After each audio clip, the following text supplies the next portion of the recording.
France Télévisions est dans une situation critique selon la Cour des comptes. Ça vient de tomber. 9h45.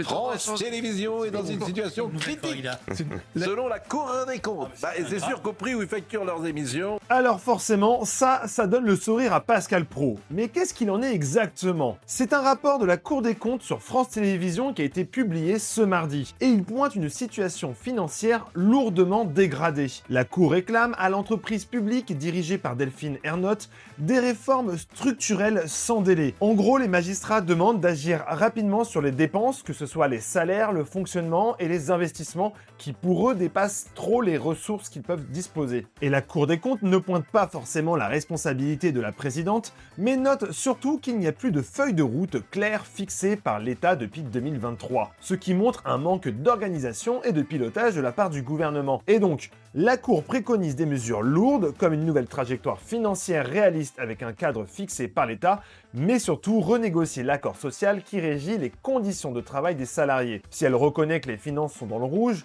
Delphine Ernotte rappelle aussi que le groupe a déjà fait beaucoup d'économies, près de 386 millions depuis 2015, et que France Télé est un acteur majeur très suivi à la télé et sur le numérique. Mais ce rapport vient aussi s'ajouter au contexte tendu pour France Télévisions que Marine Le Pen souhaite privatiser, et dans la continuité des critiques provenant des médias Bolloré contre le service public. Et d'ailleurs, sans surprise, CNews et Europe 1 ne se retiennent pas pour aborder longuement ce rapport de la Cour des comptes sur leurs antennes.